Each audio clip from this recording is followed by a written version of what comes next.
تو وہ واقعات الہام کی بیس پہ ہوتے ہیں. تو یاد رکھیں جب تک ایسا یقینی الہام کسی کو نہیں ہوتا اس وقت تک اس کے لیے اپنے آپ کو خطرات میں ڈالنا جائز نہیں ہے. تو اب آپ آگ کے قریب جا رہے ہوں, ہم آپ سے کہیں گے بھائی نہیں جاؤ, آپ کہیں گے اللہ نے جیسے ابراہیم علیہ السلام کو بچا لیا اللہ ہمیں بھی بچا لے گا, تو ہم اسے کہیں گے بھائی یا تو آپ کو اللہ کی طرف سے کوئی ایسا مضبوط الہام ہوا ہے تو آپ جائیں, نہیں ہوا تو آپ آرام سے بیٹھے رہیں. لیکن اگر ہوا بھی ہے تو سوال پھر یہی پیدا ہوتا ہے کہ کیوں ہوا ہے. اللہ ایسا الہام اسی موقع پہ کرتے ہیں نا جب اسلام کی کوئی طاقت دکھانا مقصد ہو, بلا وجہ تھوڑی ہوتا ہی ہے. تو یہاں کون سی طاقت دکھائی جا رہی ہے جو آپ آگ میں چھلانگ لگا رہے ہو, تو کیا دکھایا جا رہا ہے اس سے. اور دوسری بات یہ کہ الہام صرف اسی آدمی کے حق میں حجت ہوتا ہے, دوسروں کے حق میں حجت نہیں ہوتا. کہ خالد بن ولید اگر زہر کا پیالہ پی لیں تو آپ نے بھی واقعہ سنا, آپ بھی پینا شروع کر دو, مرو گے بھائی, تو آنتیں کاٹ ڈالے گا زہر. تو یہ جائز نہیں ہے آپ کے لیے. نہ اسلام کو دنیا کے سامنے غالب کرنے کے لیے یہ دکھانا جائز ہے. مجھے ایک واقعہ اس موقع پہ یاد آتا ہے, بڑا دلچسپ واقعہ ہے کہ ایک بزرگ تھے, ان کا ہندوستان میں ایک بڑے اللہ والے بزرگ تھے, ان کا ایک مناظرہ تھا کسی عیسائی سے. تو دلائل کی دنیا میں وہ عیسائی کمزور پڑ گیا. تو آپ کو پتہ ہے جو دلائل کی دنیا میں کمزور ہوتے ہیں نا وہ اس قسم کے پھر چیلنج کرتے ہیں, تم یوں کر کے دکھاؤ تو میں یوں کر کے دکھاؤں گا, حالانکہ یہ حق اور باطل کے کوئی معیار نہیں ہے یہ. تو اس عیسائی نے کہا کہ جی چھوڑیں یہ ساری بحث مباحثہ, آپ ایسا کریں کہ میں اپنی کتاب بائبل آگ میں پھینکتا ہوں اور آپ معاذ اللہ نقل کفر قرآن آگ میں پھینکیں. جس کی کتاب بچ گئی نا وہ دین برحق ہے اور وہ کتاب برحق ہے. یعنی میں بھی بائبل آگ میں پھینکتا ہوں, ڈالتا ہوں, اور آپ قرآن رکھیں آگ میں, تو دیکھتے ہیں اگر میری بائبل جلنے سے بچ گئی اس کا مطلب اللہ میرے ساتھ ہے, میرا دین برحق ہے, اور آپ کا قرآن اگر بچ گیا تو اس کا مطلب اللہ آپ کے ساتھ ہے. اب بڑا مجمع تھا لوگوں کا. وہ بزرگ جو تھے, کاش مجھے ان کا نام اس وقت ذہن میں ہوتا, کیونکہ اس وقت میرا ارادہ تو نہیں تھا کہ یہ واقعہ میں بیان کروں گا, تو بیان کے دوران ضمناً آ گیا, ورنہ میں ان کا نام تلاش کر لیتا. تو وہ بزرگ جو تھے نا وہ سر ایسے نیچے کر کے بیٹھ گئے پریشان. پہلے میں اس واقعے کو کمپلیٹ کرنے سے پہلے میں ذرا اس کی حقیقت بیان کر دوں. اگر آپ کو کوئی چیلنج کرے نا عیسائی کہ میں بائبل کو آگ میں ڈالتا ہوں, تم اپنے قرآن کو آگ میں ڈالو, جو دین بچ گیا وہ صحیح ہے, تو آپ نے پتہ ہے اسے کیا جواب دینا ہے کہ دین کے برحق یا باطل ہونے کی یہ علامت ہی نہیں ہے. کسی چیز کے برحق ہونے کی علامت یہ ہے کہ دلائل سے وہ ثابت کرو. جیسے ایک آدمی سچا ہے یا جھوٹا, تو سچا ہونے کی علامت ہے کہ محلے والے اس کے بارے میں کیا گواہی دے رہے ہیں, جھوٹا ہونے کی علامت ہے پبلک کیا کہہ رہی ہے اس کے بارے میں, کتنے جھوٹ اس کے پکڑے گئے ہیں. یہ علامت نہیں ہے کہ دونوں کو آگ میں ڈالو, جو بچ جائے گا وہ سچا ہے. یہ تو پہلے دلائل سے جب ایک چیز ثابت ہوتی ہے تو پھر بعض دفعہ اللہ اپنی قدرت کو ظاہر کرنے کے لیے اس طرح کر دیتے ہیں. تو پیغمبروں کے ساتھ تو کرتے ہیں, ولی کے ساتھ ایسا کریں گے تو پہلے دلیل ہونی چاہیے, ولی کی کوئی الہام ہونا چاہیے, ورنہ یہ جائز نہیں ہے. تو ایسے موقع پہ آپ نے کیا کہنا ہے کہ بھائی یہ حق اور باطل کی دلیل نہیں ہے. دلائل کی دنیا میں دیکھیں, اس کی میں ایک مثال دیتا ہوں. آپ نے دعویٰ کیا کہ 2 اور 2 4 ہوتے ہیں, ایک آدمی کہہ رہا ہے جی 2 اور 2 5 ہوتے ہیں, آپ کہہ رہے نہیں جی 2 اور 2 4 ہوتے ہیں, وہ کہہ رہے نہیں جی 2 اور 2 5 ہوتے ہیں. اب دلائل کی دنیا میں آپ کا سچا ہونا ثابت ہو گیا, آپ نے تمام ریاضی دان کو بلا لیا, کیلکولیٹر رکھا, 2 کو 2 سے جمع کیا تو 4 جواب آ رہا ہے. اس نے کہا میں اس کیلکولیٹر کو نہیں مانتا, آپ نے وسیم بھائی کا کیلکولیٹر منگوا لیا, یار وسیم تو اپنا کیلکولیٹر لا, میرے کیلکولیٹر کو نہیں مانتا. یہ وسیم بھائی کے کیلکولیٹر میں 2+2 لکھا, جواب 4 آیا, وہ کہہ رہا ہے میں وسیم کو نہیں مانتا. آپ کہتے ہیں چل ایسا کر, تو اپنی پینٹ سے نکال کیلکولیٹر, اس میں کیلکولیٹ کرتے ہیں. اس کی پینٹ سے کیلکولیٹر نکالا گیا, اس میں 2+2 لکھا, جواب 4 آیا, لیکن وہ ایسا ڈھیٹ ہے پھر بھی نہیں مان رہا. وہ کہہ رہے نہیں 2 اور 2 5 ہوتے ہیں. تو آپ کہتے ہو بھائی اب کوئی دلیل تم دو. اس نے کہا ایسا کرتے ہیں کہ میں بھی آگ میں چھلانگ لگاتا ہوں, تم بھی آگ میں چھلانگ لگاؤ. اگر میں بچ گیا تو اس کا مطلب 2 اور 2 5 ہوتے ہیں, اور اگر تم بچ گئے تو اس کا مطلب 2 اور 2 4 ہوتے ہیں. تو بتاؤ یہ کوئی کامن سینس کی بات ہوگی؟ آپ کہیں بھائی 2 اور 2 4 ہی ہوتے ہیں, اس کی دلیل کیلکولیٹر ہے, اس کی دلیل ساری دنیا کے ریاضی دان ہے, اور تو پاگل آدمی ہے. اب تو پتہ نہیں کوئی کیمیکل لگا کے بیٹھا ہوگا آگ میں, تو نہیں جلے گا. تو حق اور باطل کی یہ علامت نہیں ہوتی کہ جو آگ میں بچ جائے تو وہ دین سچا ہے, جو آگ میں جل جائے وہ دین جھوٹا ہے. تو لیکن بعض دفعہ ایسے ہوتا ہے کہ ہو سکتا ہے اللہ تعالیٰ آپ کو الہام کریں اور کہیں کہ دیکھو دلائل کی دنیا میں تو یہ بندہ ہار گیا ہے, لیکن تم آگ میں چھلانگ لگا لو, ہم تمہیں بچا لیں گے اور اس کو مار دیں گے. اس سے یہ ثابت ہو جائے گا کہ یہ کمبخت واقعی جھوٹا تھا. تو یہ ایک اللہ اپنی قدرت کو ظاہر کرنے کے لیے بعض دفعہ ایسے واقعات کر دیتے ہیں، لیکن یہ کرائٹیریا نہیں ہے، یہ معیار نہیں ہے۔ تو اسی طرح وہ جو بزرگ تھے نا، جب انہوں نے دیکھا کہ عیسائی یہ دعویٰ کر رہا ہے کہ میں بائبل کو قرآن میں ڈال دیتا ہوں، آپ قرآن کو ڈال دیں، جس کی کتاب بچ گئی وہ دین سچا ہے، تو وہ بزرگ بیٹھ گئے سر نیچے کر کے، پریشان بیٹھے ہوئے ہیں، اور ادھر عیسائیوں نے شور مچانا شروع کر دیا، خوشی سے تالیاں بجانا شروع کر دیں، ہار گئے، ان کو پتہ ہے کہ معاذ اللہ ہمارا قرآن جل جائے گا اور بائبل جو ہے بچ جائے گی، تو یہ دین جھوٹا ہے، ہم جیت گئے کا۔ اور ادھر مسلمان پریشان، عقل تو ہے نہیں نا لوگوں میں کہ یار یہ کون سی پریشانی والی بات ہے، یہ تو دعویٰ ہی غلط ہے۔ لیکن بعض دفعہ اللہ اپنی قدرت ظاہر کرتے ہیں، بزرگ کافی دیر سر نیچے، یہ واقعات ہوتے ہیں اہل اللہ کے ساتھ، جو واقعی اللہ والے ہوتے ہیں ان کے ساتھ اللہ بسا اوقات ایسی مدد کے واقعات کرتے ہیں کہ انسانی عقل حیران ہو جاتی ہے، لیکن یہ کوئی قاعدہ ضابطہ نہیں ہے بہرحال۔ تو کافی دیر سر جھکا کے بیٹھے رہے، پھر کافی دیر بعد انہوں نے سر اٹھایا، انہوں نے کہا کہ بھائی دیکھو بات یہ ہے کہ میرے اندر تو یہ طاقت نہیں ہے کہ میں اللہ کے اس کلام کو، جس کے برحق ہونے کا مجھے یقین ہے، میں اس کلام کو اپنے ہاتھوں سے آگ میں پھینک دوں۔ یہ تمہارا جگرا ہوگا بھائی، ہمارا تو جگرا نہیں ہے۔ تمہارا جگر ہے کہ تم اللہ کی کتاب کو آگ میں پھینک رہے ہو، میں تو نہیں پھینک سکتا، میں اس کو سینے سے لگا سکتا ہوں۔ تو ایسا کرو، تم اپنی بائبل کو سینے سے لگاؤ، میں اپنے قرآن کو سینے سے لگاتا ہوں، اور پھر دونوں آگ میں چھلانگ لگاتے ہیں، ہم میں سے جو زندہ بچ گیا اس کا دین سچا ہے۔ ارے بھائی وہ جو پادری تھا اس کے تو پسینے چھوٹ گئے، کیونکہ وہ تو کئی کیمیکل لگا کے لایا ہوا تھا نا بائبل کے اوپر کسی طرح بچانے کے لیے۔ اب بڑا پریشان، اس نے کہا یہ تو نہیں ہو سکتا۔ الحمدللہ مسلمان مناظرہ جیت گئے۔ بعد میں لوگوں نے پوچھا حضرت آپ کو یقین تھا کہ وہ بھی چھلانگ لگائے گا اور آپ بھی چھلانگ لگائیں گے تو آپ بچ جائیں گے؟ اگر وہ واقعی تیار ہو جاتا تو کیسے آپ یعنی جل جاتے، دونوں جل کے مر جاتے۔ تو انہوں نے پھر بتایا کہ دیکھیں میں نے اللہ کی طرف توجہ کی، میں نے کہ اللہ میں بہت پریشان ہوں، یہ عیسائی جو ہے نا کیسے لوگوں کا یہ تو عوام تو جاہل ہوتی ہے نا، یعنی جاہل کا مطلب یہ کہ علم کی کمی ہوتی ہے، وہ دلائل کو تھوڑی دیکھتے ہیں، وہ تو ایک کرامتوں اور قصوں کو زیادہ فوکس کرتے ہیں۔ تو اے اللہ تو اپنے دین کو غالب کرنے کے لیے کچھ کر لے۔ تو کہتے ہیں میرے دل میں الہام ہوا اللہ کی طرف سے کہ جیسے میں نے اپنے خلیل ابراہیم کو آگ میں جلنے سے بچا لیا تھا تو آج میں تجھے بھی آگ میں جلنے سے بچا لوں گا۔ کہہ رہے میرے دل میں اللہ کی طرف سے یہ القاء ہوا، میں تیار ہو گیا، میں نے کہا ٹھیک ہے بھائی، میں قرآن کو سینے سے لگا کے آگ لگاتا ہوں، تو بائبل کو سینے سے لگا کے آگ میں چھلانگ لگاتا ہوں، تو بائبل کو سینے سے لگا کے آگ میں چھلانگ لگا۔ تو یہ واقعہ میں اس لیے بیان کر رہا ہوں کہ بعض مرتبہ ایسا ہوتا ہے کسی اللہ والے کو کوئی ایسا مضبوط الہام ہو جاتا ہے، اس الہام کی بیس پہ وہ کام کرتے ہیں، لیکن قاعدہ نہیں ہے۔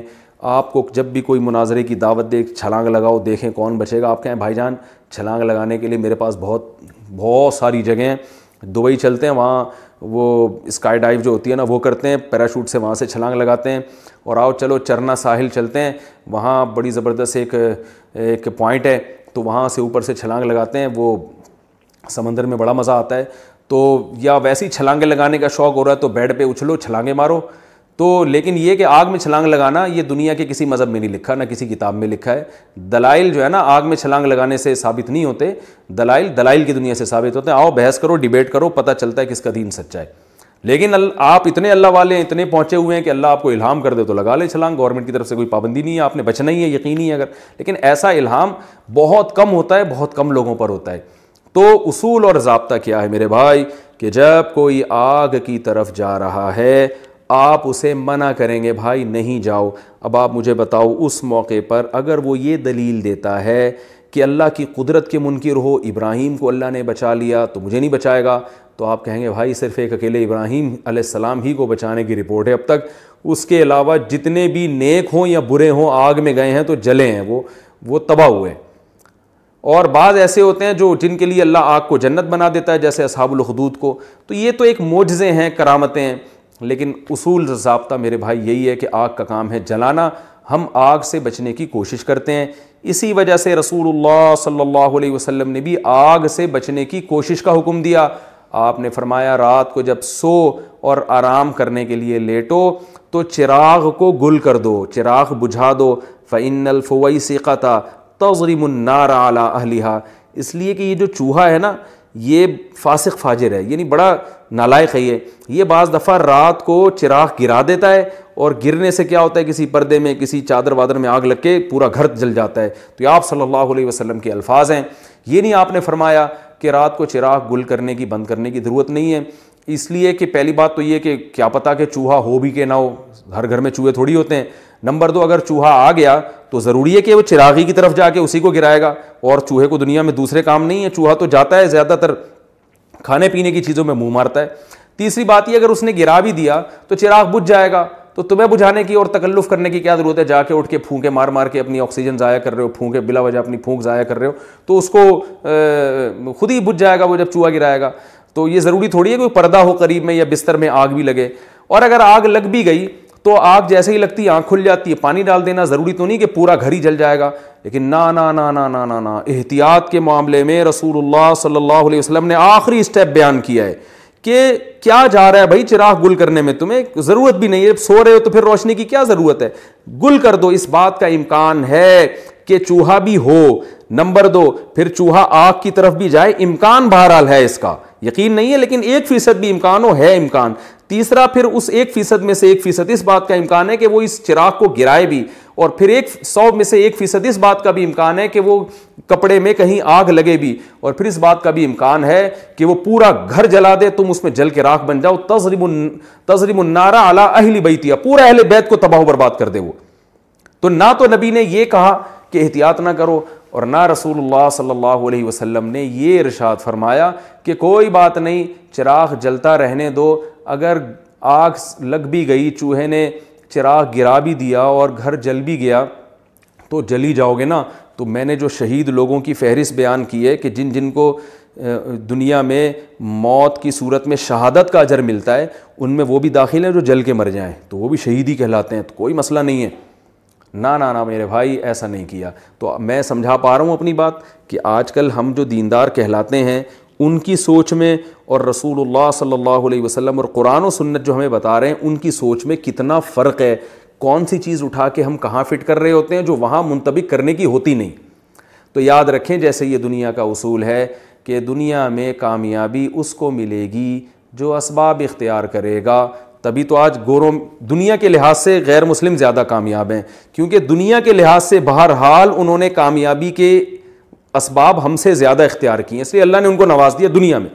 تو یاد رکھیں اسی طرح آخرت کی کامیابی ان لوگوں کو ملے گی جو آخرت میں کامیابی کے وہ طریقے اختیار کریں گے جو اللہ اس کے رسول نے بیان کیے، جن کو آخرت کے اسباب کہا جاتا ہے۔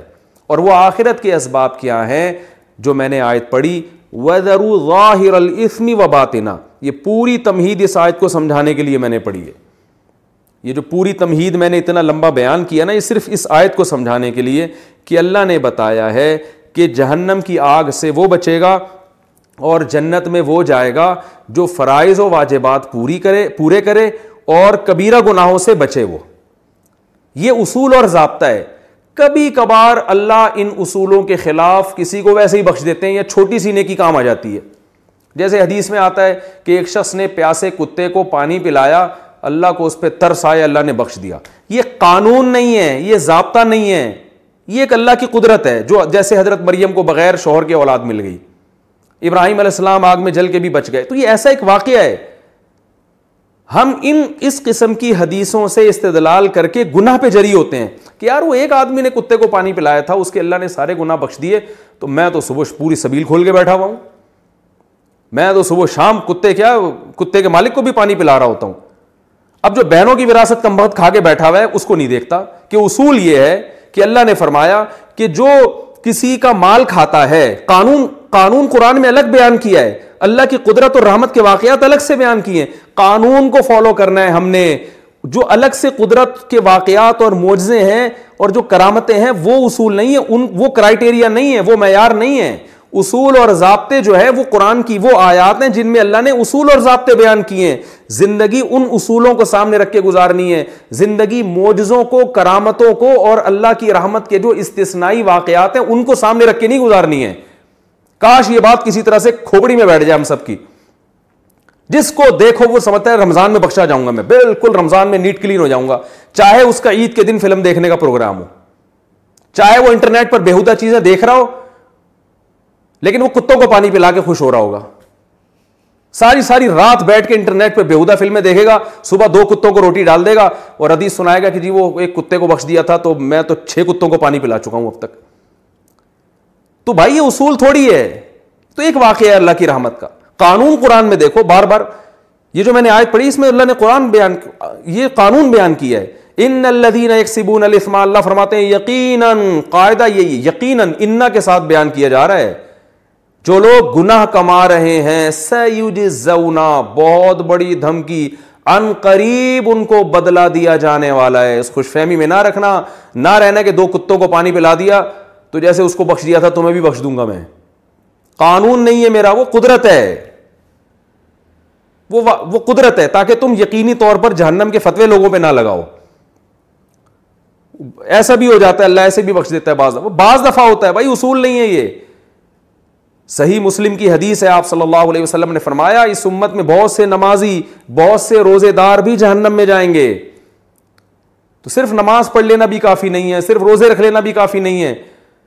حدیث میں بڑی وعیدیں ہیں وراثت کھانے پر, یتیموں کا مال کھانے پر. کھا رہے ہیں, جھوٹ بول رہے ہیں. جھوٹ کتنا بڑا جرم ہے. آپ صلی اللہ علیہ وسلم سے کسی صحابی نے پوچھا یا رسول اللہ مسلمان سے فلاں گناہ ہو سکتا ہے؟ فرمایا نہیں. فرمایا ہاں ہو سکتا ہے. یا رسول اللہ فلاں گناہ ہو سکتا ہے؟ فرمایا ہو سکتا ہے, کبھی شیطان غالب آ جاتا ہے. یا رسول اللہ مسلمان جھوٹ بول سکتا ہے؟ آپ نے فرمایا نہیں, جھوٹ نہیں بول سکتا. صبح و شام جھوٹ چل رہا ہے. باپ سے الگ جھوٹ, بیوی سے الگ جھوٹ, دفتر میں باس سے الگ جھوٹ, کسٹمر سے الگ جھوٹ. 27ویں رات کو سمجھتے ہیں بخشش ہو جائے گی, لازمی ہو جائے گی. رو رو کے اللہ سے دعائیں مانگیں گے, اے اللہ معاف کر دے, آج 27ویں رات ہے تو بخشا جائیں گے. بھائی اصول یہ نہیں ہے. 27ویں رات میں بھی, لیلۃ القدر میں بھی اسی کی بخشش ہوگی جو رو کر اللہ سے اپنے گناہ معاف کروا لے اور آئندہ اللہ سے گناہ نہ کرنے کا عہد کر لے. قانون یہ ہے کہ 27ویں میں بھی اسی کی بخشش ہوگی. اگر رمضان میں میرے بھائی سب کی ہی بخشش ہو جاتی تو نبی صلی اللہ علیہ وسلم نے روزہ رکھ کے جو غیبت کرنے والی عورتیں تھیں ان کے بارے میں یہ کیوں فرمایا کہ تمہارا روزہ ہی نہیں ہے؟ کچھ عورتوں نے روزہ رکھا, نبی صلی اللہ علیہ وسلم کے پاس آئی, آپ نے فرمایا تمہارا روزہ نہیں ہے. قے کی تو ان سے جو ہے نا گوشت کے لوتھڑے نکلے. وہ حیران کہ ہم نے تو گوشت کھایا نہیں ہے. آپ نے فرمایا تم نے مسلمان کی غیبت نہیں کی تھی؟ انہوں نے کہا ہاں. فرمایا یہ وہی گوشت ہے. اگر صرف رمضان کے روزے یا صرف رمضان کا, اب تو روزے رکھنا بھی ضروری نہیں ہے. اور یاد رکھیں کورونا وائرس میں روزہ چھوڑنا جائز نہیں ہے. تراویح کے بارے میں تو علماء کی رائے چل رہی ہے, کراؤڈ سے پھیلتا ہے, روزہ چھوڑنے کی قطعاً کوئی گنجائش نہیں ہے. روزہ جب تک کوئی عملی طور پر بیمار نہیں ہوگا روزہ نہیں چھوڑ سکتا. وہ بیماری کے صرف خطرے سے روزہ قضا کرنا جائز نہیں ہے. جماعت کی نماز پر تو خود حدیث میں بہت ساری چھوٹ ملتی ہیں کہ اس عذر سے بھی جماعت چھوڑ سکتے ہو, اس عذر سے بھی چھوڑ سکتے ہو. لیکن روزہ چھوڑنے کی جو دلیل ہے وہ تو قرآن نے واضح لفظوں میں بیان کر دی کہ بیماری ہوگی یا سفر ہوگا, اس کے علاوہ نہیں چھوڑ سکتے. تو جو کورونا وائرس سے بیمار ہو گیا عملی طور پر وہ تو چھوڑ سکتا ہے, جس کو صرف خطرہ ہے وہ نہیں چھوڑ سکتا روزہ. ہاں جماعت کی نماز میں جو ہے مسجد میں کراؤڈ یا تراویح میں مجمع اکٹھا کرنا, وہ اس میں جو ہے نا وہ دلائل میں پہلے ریکارڈ کرا چکا ہوں, میں اس ٹاپک پہ دوبارہ نہیں جاؤں گا, وہ ایک الگ ٹاپک ہے. اس میں تو ہمیں شریعت میں گنجائشیں ملتی ہیں.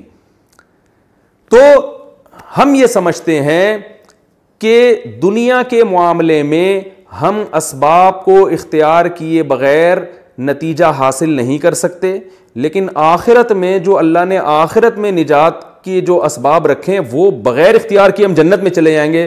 تو بھائی ایسا نہیں ہے. اس معاملے میں جو دنیا کا اصول ہے وہی آخرت کا اصول, بلکہ اور زیادہ سختی آخرت کے معاملے میں. قرآن میں اللہ تعالیٰ کا ارشاد ہے کہ من کانا یریدو, وہ کیا ہے,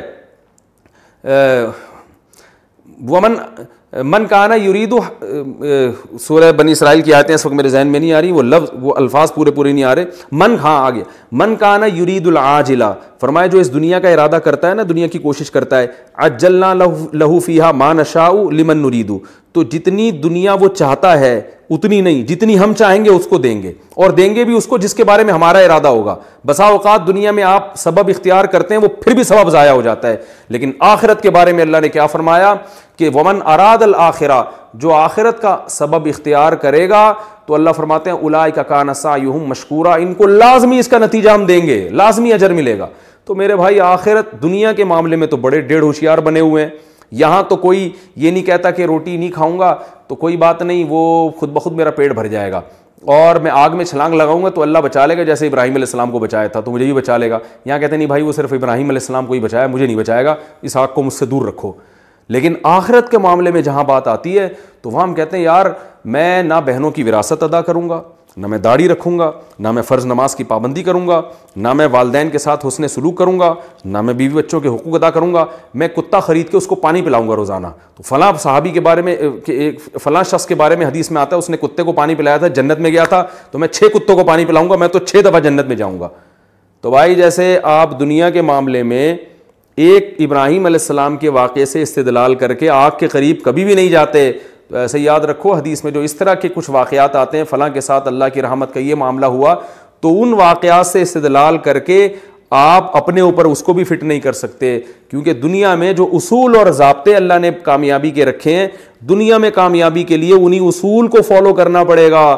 بالکل یاد رکھیں, اسی طرح آخرت میں کامیابی کے لیے بھی آخرت میں کامیابی کے جو اصول اللہ نے لکھے ہیں, بتائے ہیں, ان کو فالو کرنا پڑے گا. یہ وظیفوں سے مسئلہ حل نہیں ہوگا. ابھی لوگ یہ بھی بہت پوچھتے ہیں کہ کرونا وائرس میں ہم کون سا وظیفہ پڑھیں. بھائی گناہ چھوڑو, آپ دنیا کے اسباب بھی اختیار کریں کہ کراؤڈ میں نہیں جانا, اور جو بھی اسباب جو ڈاکٹر بیان کر رہے ہیں وہ دنیا کے اسباب ہیں, اور جو علماء بیان کر رہے ہیں وہ سب دنیا کے اسباب ہیں. لیکن علماء دنیا کے ساتھ ساتھ آخرت کے اسباب بھی بیان کرتے ہیں. آخرت کے اسباب یعنی کرونا وائرس کے جو دینی اسباب ہیں وہ کیا ہیں؟ رسول اللہ صلی اللہ علیہ وسلم نے فرمایا جب کسی قوم میں بے حیائی آتی ہے تو ایسی ایسی وبائیں آئیں گی کہ تمہارے باپ دادا نے کبھی سنی بھی نہیں ہوگی. تو کرونا کی وبا سے اگر اجتماعی سطح پہ بچنا چاہتے ہیں تو اجتماعی سطح پہ بے حیائی سے بھی توبہ کرنی پڑے گی. وہ کرنے کے لیے تیار نہیں ہے. صبح شام فون آ رہے ہیں, ادھر کوئی وظیفہ بتا دیں, کوئی وظیفہ بتا دیں, کوئی ابے تو چھوڑ دے, ایک گناہ تو چھوڑ دو بھائی. تم 100 گناہ تمہاری زندگی میں ہے تو اس وبا کی وجہ سے ایک صرف تو توبہ کر لینا. اے اللہ میں یہ 100 گناہ کرتا ہوں, ان میں سے ایک کو اپنی لسٹ سے زندگی سے نکال رہا ہوں, شاید اللہ کچھ رحم کر لے. گناہ ایک بھی چھوڑنے کے لیے تیار نہیں ہے. وظیفوں پہ زور لگایا ہوا ہے, ہر کام میں وظیفہ چاہیے ان کو. میں وظیفوں کا منکر نہیں ہوں, لیکن یاد رکھو کہ جو چیز جس چیز کا سبب ہوتی ہے نا, اس سبب کو ہٹانا پڑے گا آپ کو. جب تک وہ سبب زندگی سے دور نہیں کرو گے وہ مصیبت نہیں ٹل سکتی. اور اگر ٹل بھی جائے گی تو اس سے بڑی مصیبت کا پیش خیمہ ہوگی. کیونکہ فرعون پر جب مصیبتیں آئیں تو مصیبتیں ٹلی ہیں. فرعون اس خوش فہمی میں مبتلا ہو گئے کہ ہم نے تو توبہ بھی نہیں کی, موسیٰ علیہ السلام پر ایمان بھی نہیں لے کر آئے, اور پھر بھی اللہ نے مینڈکوں کا عذاب بھی ہم سے دور کر دیا, جوؤں کا عذاب بھی دور کر دیا. وہ اس خوش فہمی میں تھے کہ اب ہمیں توبہ کی ضرورت نہیں ہے, مصیبت تو ویسے ہی ٹل گئی. ان بیچاروں کو یہ نہیں پتا تھا کہ بھائی یہ جو مصیبت ٹلی ہے نا, یہ بڑی مصیبت میں ڈالنے کے لیے. اب تجھے سمندر میں پانی میں غرق کیا جائے گا, اس کے بعد یہ چھوٹے موٹے عذابوں کی تجھے ضرورت ہی نہیں رہے گی. تو یاد رکھو وبا تو آتی ہیں چلی جاتی ہیں, وبائیں ہمیشہ سے آتی رہی ہیں. اللہ کرے یہ بھی چلی جائے, جلدی چلی جائے. ہم کمزور ہیں, ہم اللہ کی سزا کا جو ہے وہ برداشت نہیں کر سکتے, ہم کمزور ہیں. لیکن یاد رکھو اگر ہمیں توبہ کی توفیق نہیں ملی تو وبا سے ہلاک ہوں یا نہ ہوں, اس سے بڑی مصیبت میں اللہ ہمیں مبتلا کر دے گا. اور اگر ہمیں توبہ کی توفیق مل گئی, پھر بے شک اس وبا میں ہم ہلاک ہو بھی جاتے ہیں, شہادت کا بھی اجر ملے گا. اور اصل کامیابی تو آخرت کی کامیابی ہے. تو پھر مرنا ہمارے لیے بچنے سے زیادہ قیمتی ہے. تو یاد رکھیں جس طرح دنیا میں سبب اختیار کرنا پڑتا ہے کامیابی کے لیے, اسی طرح آخرت کی کامیابی کے لیے بھی میرے بھائی آخرت کا سبب اختیار کرنا پڑے گا, اور وہ ہے گناہوں سے بچنا.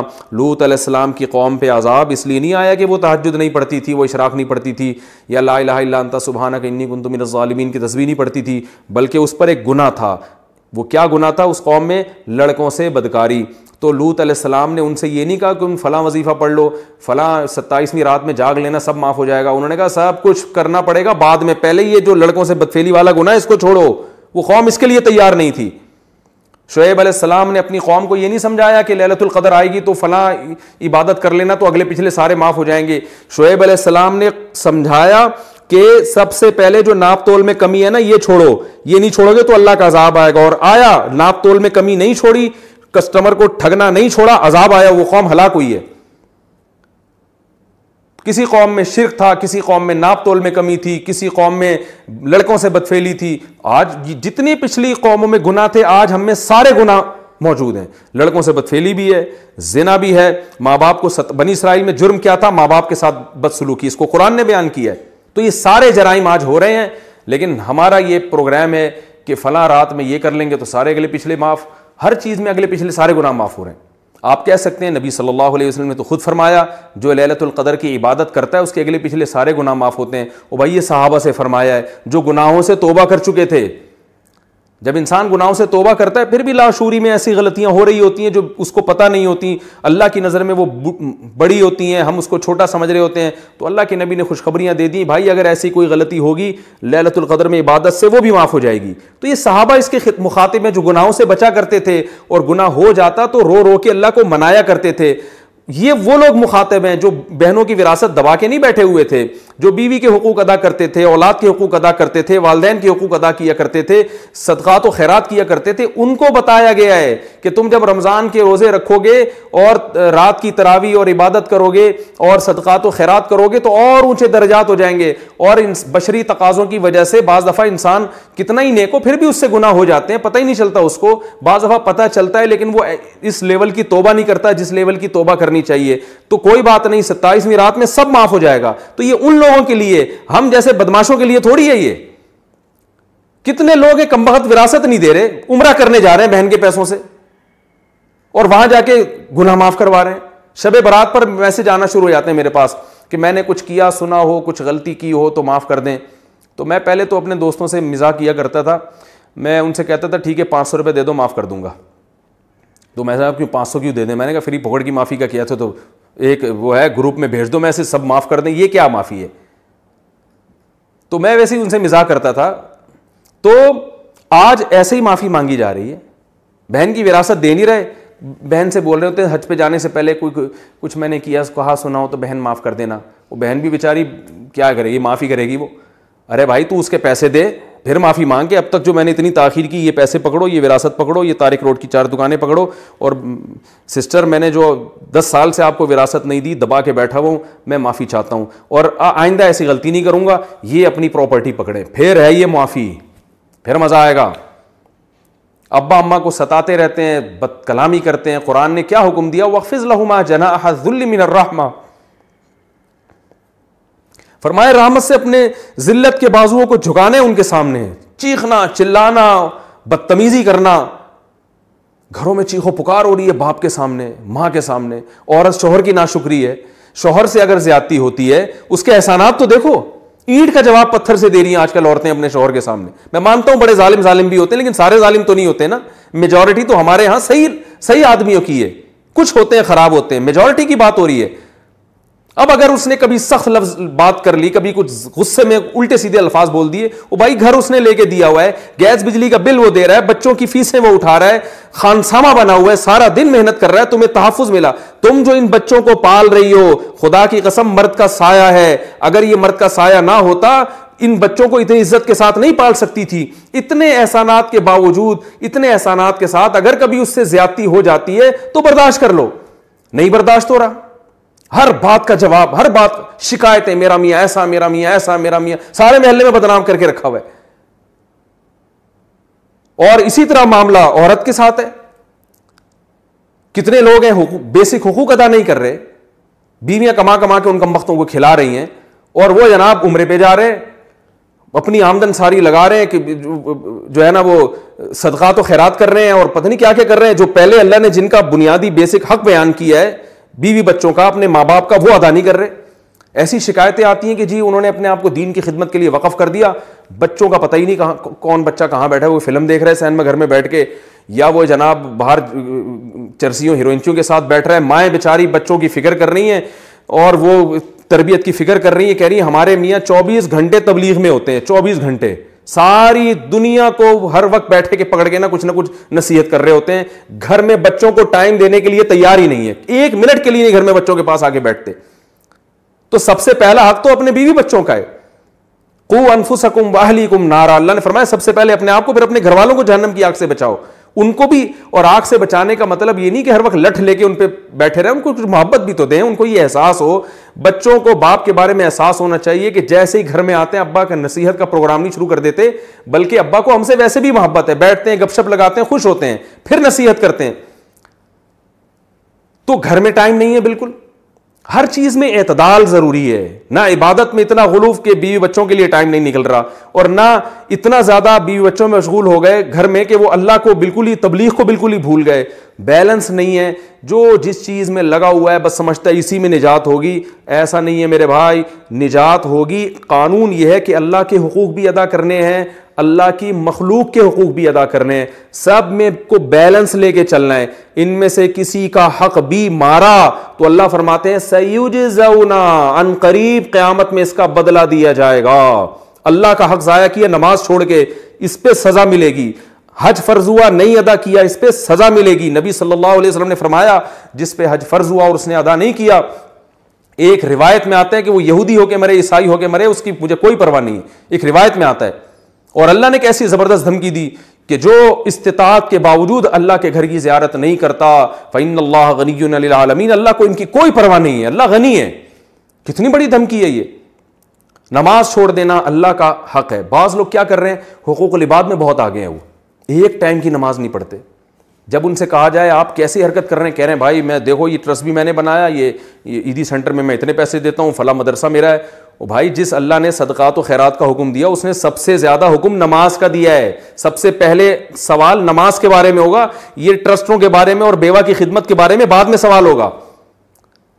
تو کوئی ادھر کو لڑکا ہوا ہے تو ادھر نہیں ہے, ادھر کو لڑکا ہوا ہے تو ادھر سے بھولا ہوا ہے. وجہ کیا ہے کہ ہمارا یہ کانسیپٹ ہی کلیئر نہیں ہے. ہم نے سمجھ رکھا ہے سب نے کہ جنت دپل میں ملے گی. ایک دن میں نے کسی کے سے کہا کہ یار تم یہ برائی کر رہے ہو, یہ تو بہت بڑا جرم ہے, اس کو چھوڑ دو. تو اس نے کہا ابے اللہ کو بخشنا ہوگا تو اللہ ویسے ہی بخش دے گا, نہیں بخشنا ہوگا تو ویسے ہی اٹھا کے جہنم میں پھینک دے گا. میں نے کہا یہ تو بڑی آپ نے, دنیا میں کوئی ایسا دنیا میں قانون نہیں ہوتا کہ حکومت کہیں اعلان کرے ابے جو مرضی کرتے رہو, ہم نے سزا دینی ہوگی دیں گے, نہیں دینی ہوگی تو 6 قتل بھی کر لو معاف کر دیں گے ہم. یہ تو دنیا میں ایسا نہیں ہوتا, تو اللہ ایسا قانون کیوں بیان کرے گا. تو انہوں نے کہا وہ حدیث میں آتا ہے نا. میں نے کہا وہ اگر حدیث میں آتا ہے تو یہ جو میں بیان کر رہا ہوں یہ اس سے وہ اگر ایک حدیث میں آتا ہے جو میں بیان کر رہا ہوں وہ 99 حدیثوں میں آتی ہے وہ بات, تو 99 کو چھوڑ رہے ہو, ایک کو لے رہے ہو. تو یہ آج کل ہمارے ہاں مارکیٹ میں یہ چیز چل رہی ہے جس سے ہمیں بچنے کی ضرورت ہے.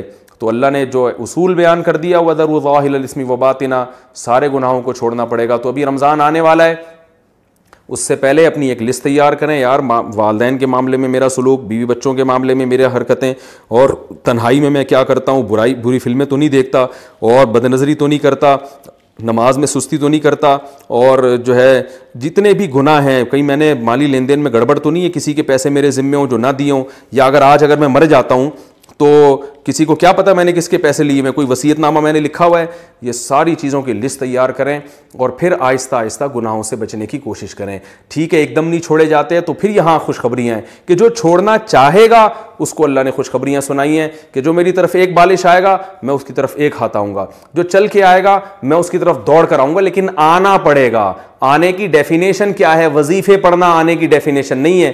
اللہ کی طرف آنے کی ڈیفینیشن یہ کہ آپ گناہ چھوڑنا شروع کر دیں, اس کا مطلب اللہ کی طرف چلنا شروع ہو گئے. پھر اللہ نے کہا تھوڑا سا تم ادھر سے چلو میں ادھر سے دوڑوں گا, تو تم تھوڑا کرو گے میں تمہیں زیادہ عطا کروں گا. یہ اللہ کی رحمت ہے. لیکن ہم تھوڑا کرنے کے لیے بھی تیار نہیں ہیں, ہمارا کانسیپٹ ہی کلیئر نہیں ہے.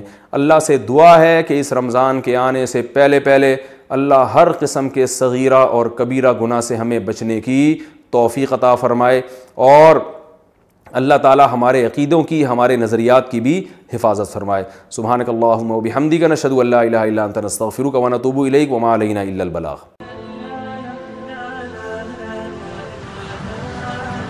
Thanks for watching.